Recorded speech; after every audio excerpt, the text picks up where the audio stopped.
guys, welcome back to my channel. So today I wanted to share with you guys some tips and tricks for makeup and skincare under your mask. We're all wearing masks a lot lately. I have many masks. And I wanted to share with you guys some things that I've sort of figured out that are helping me in terms of the everyday skincare needs and makeup needs and what works, what doesn't work, and so on. So let's start with skincare, because skincare obviously is always the most important thing to me. The first thing that I think is the most important, well, most importantly is, are you washing your mask every time? So I have like 10 of these reusable masks. I wear them at work. I don't always have to wear it all day. I do have a plexiglass barrier at my nail table, so when I'm doing nails, I can take my mask off, but I do still have to walk my client in and out with my mask on. And then I also have to wear my mask if I'm doing pedicures, facials, waxing of any kind. So there are days where I have the mask on all day, and there are days where I have it kind of on and off throughout the day. So it's really important that you're wearing a clean mask. So if you're doing disposable masks, then you're probably changing it either every day or maybe a couple of times a day. If you're doing the fabric masks, I've heard quite a few people say, oh, I keep one in my purse, I keep one in my car. And that's great. I do too, but I would suggest that every time that you take the mask out of your car and wear it, that you wash it or replace it with a new one, because you're taking it off, you're putting it back in your car. Is that spot in your car clean where you're putting it? Not only for like infection control reasons, but also because if this is full of bacteria from, say, the door of your car or the inside of your purse is one of the dirtiest places.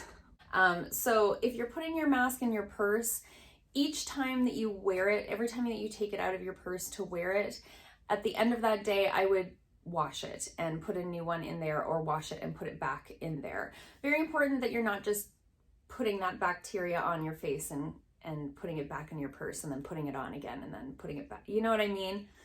I feel that this is common sense, but maybe not, because this whole mask wearing thing is so new for all of us.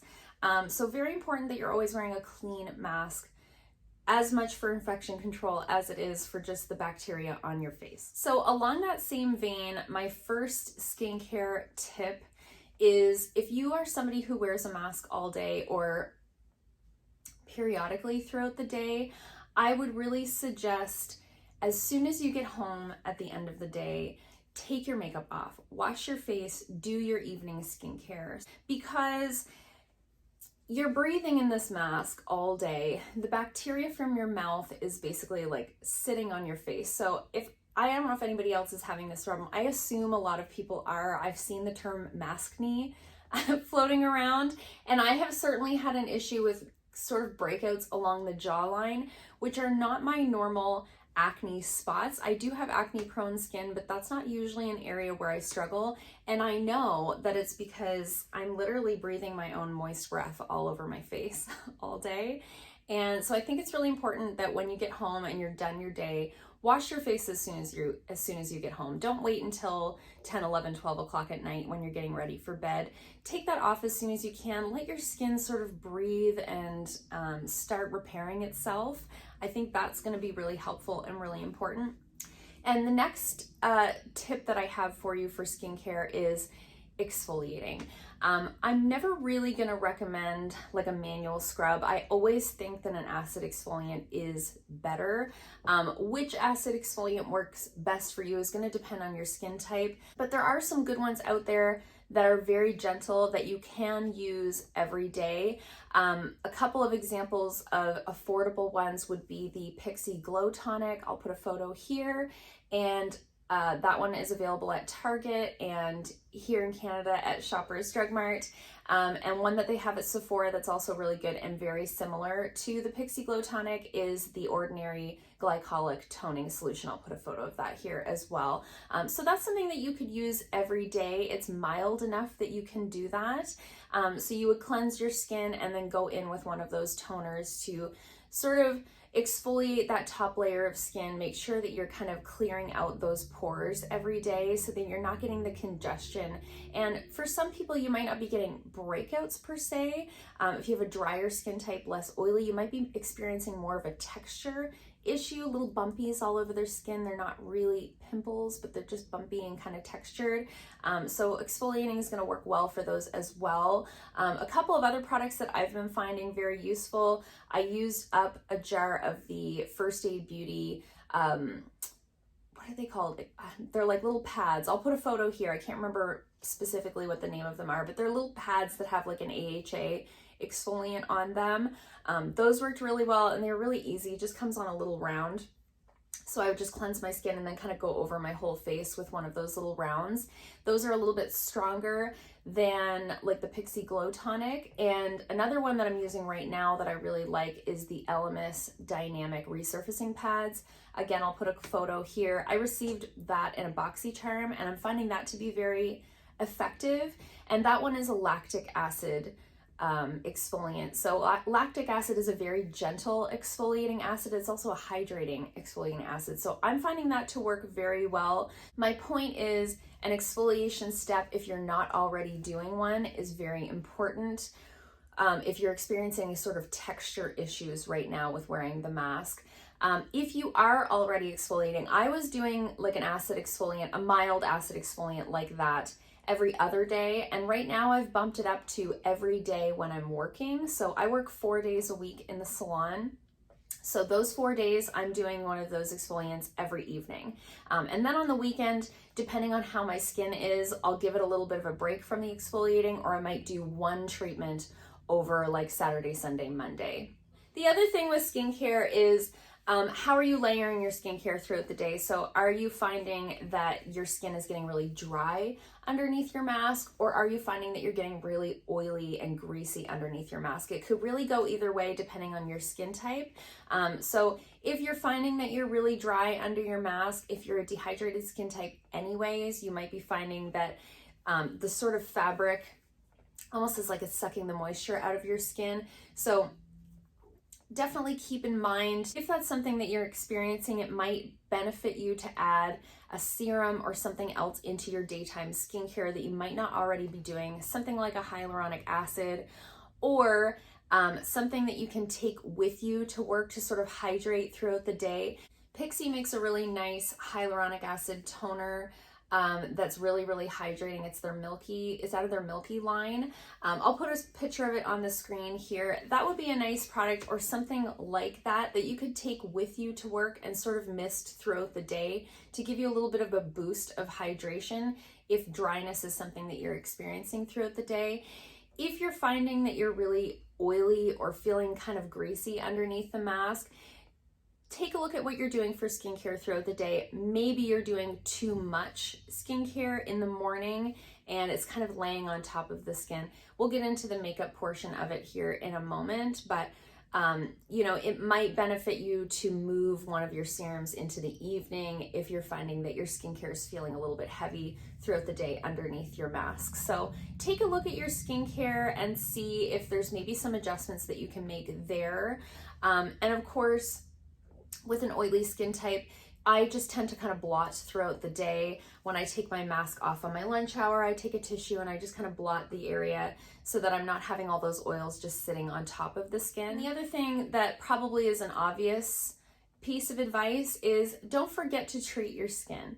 So if you're working, say, Monday to Friday with a mask on all week, on the weekend, give your skin a break. If you can kind of run your errands through the week when you're already having to wear a mask, so that on the weekend your skin can have a nice break from that mask, do that. I think it would be very beneficial to your skin. And take the time on the weekend to do some masks. You know, do not these masks, but like treatment masks.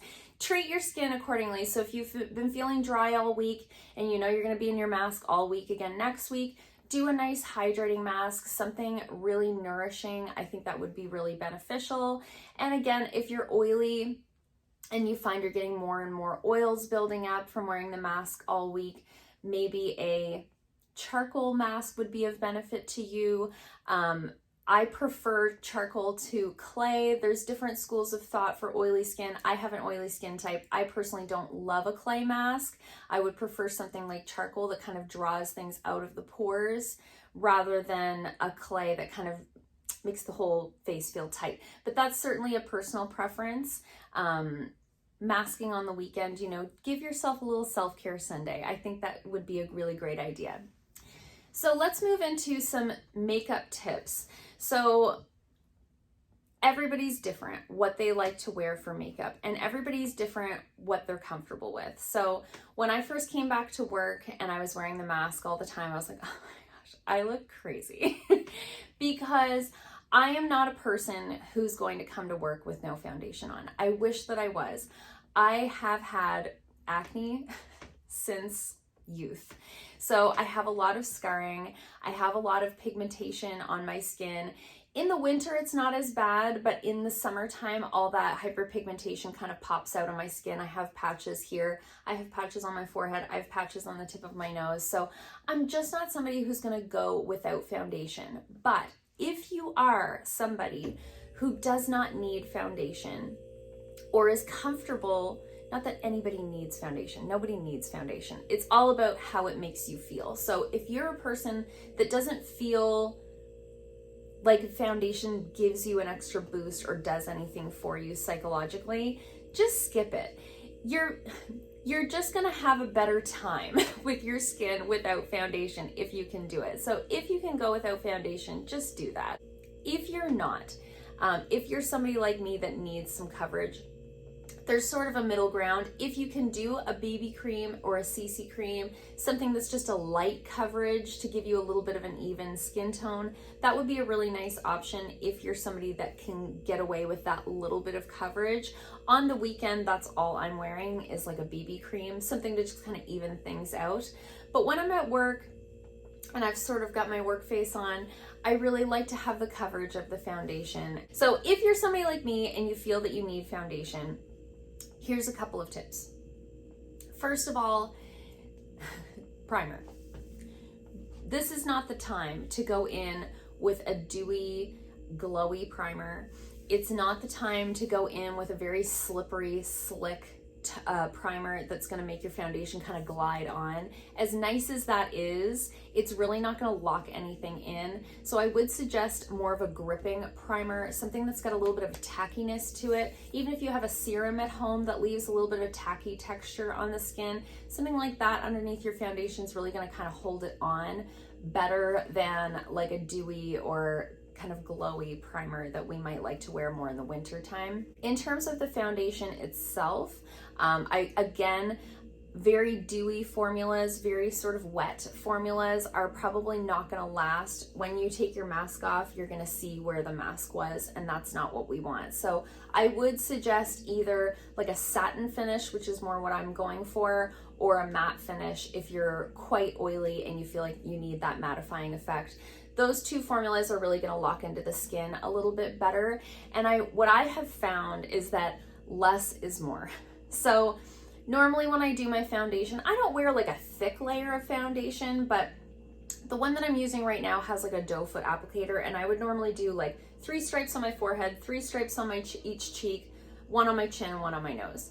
So what I'm finding is the less foundation I use, the better it lasts throughout the day. So I'm doing like 1 stripe on my forehead, 1 stripe on each cheek, 1 on the nose and 1 on the chin, and I'm blending it out.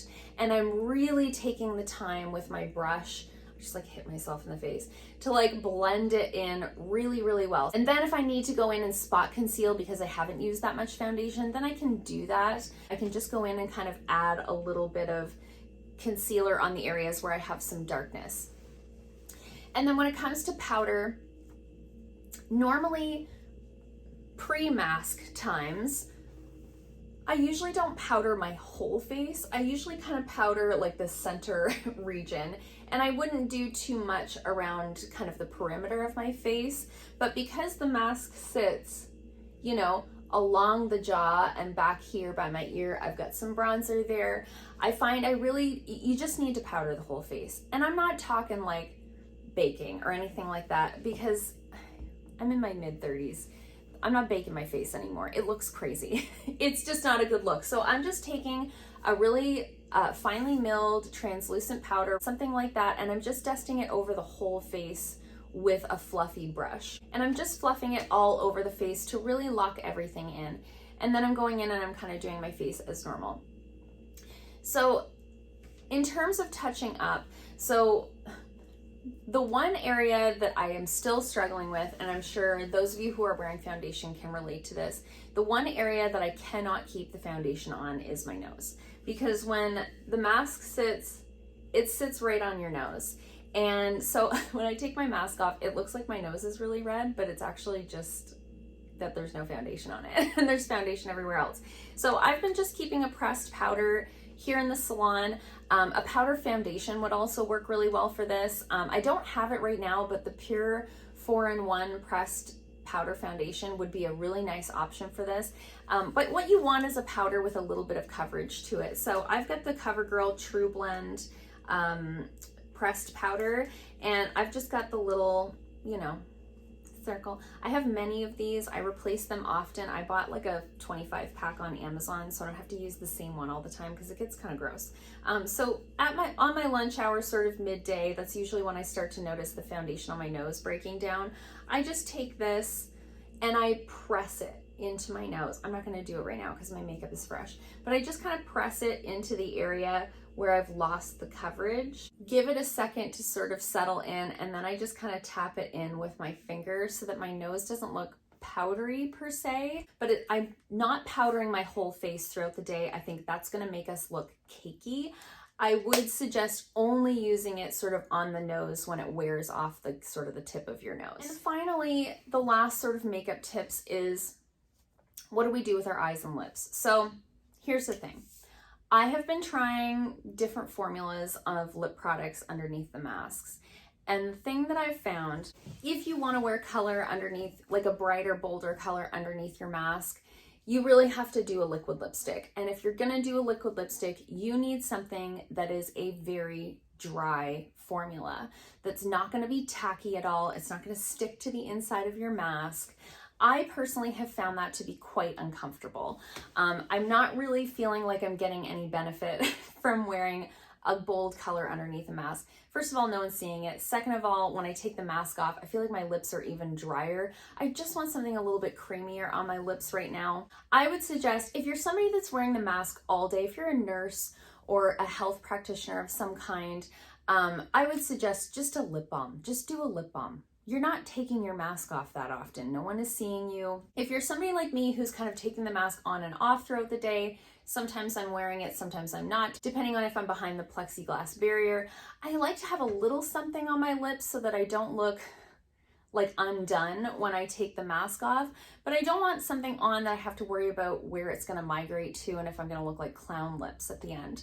So I've basically been wearing every day, it's the color that I have on my lips right now. This is by e.l.f. This is their Runway Pink. The point is, it's a cream formula and it's basically a nude. It's basically the color of my lips already. It's that your lips but better sort of look. So I think this is the best option if you want to wear a lip color underneath your mask. When I take my mask off, yes, you can, this is a double-sided mask. Yes, you can see my lipstick on the inside of the mask, but when I look in the mirror, it looks fine. If it's worn away at all, because it's so similar to the color of my lips, it doesn't really look bad or weird. For me, that's working really well. Just a cream lipstick in a good shade of nude for you, for your skin tone, I think is a great option. And then the sort of most obvious thing is play up your eyes. When you have a mask on, this is all anybody sees. So if you don't normally fill in your eyebrows, maybe get a nice tinted brow gel to sort of just give you a little bit of color. If you do normally fill in your eyebrows, I mean, go to it. Now's the time to have great eyebrows. That's all anybody can see. So a little bit of color in the eyebrows will kind of give some life to the eyes, frame the eyes, especially when we're only seeing half of the face. And then of course, play up your eyes a little bit. And by that, I don't necessarily mean do like a crazy complicated eye look with like a cut crease and glitter and the whole thing. What I mean by that is put an extra coat of mascara on, maybe do a little winged liner, tap a little bit of color on your eyelid. It doesn't have to be a lot, especially if you don't normally wear a lot. I think gives us a little bit of a boost. I've heard a lot of people telling me, you know, I don't normally wear eyeliner, but now that I'm wearing my mask all the time, I've started to wear eyeliner a little bit more. And I think that's just kind of a great way to give yourself a little bit of a pop without having to do too much or take too much time, because I realize most people that are wearing a mask throughout the day are going to work. So that's all the tips that I have for you guys right now. I'm sure I could probably come up with more as time goes on and as I figure other things out. So let me know in the comments if you'd like to see a part 2 to this. I hope that you guys found this helpful. Let us know in the comments below if you've got any other tips or tricks that you've figured out that you have found helpful. This is new territory for all of us. We're all just doing our best, figuring it out as we go. So if you like this video, give it a thumbs up. If you haven't already, please subscribe, and I'll see you guys soon in another video. Bye.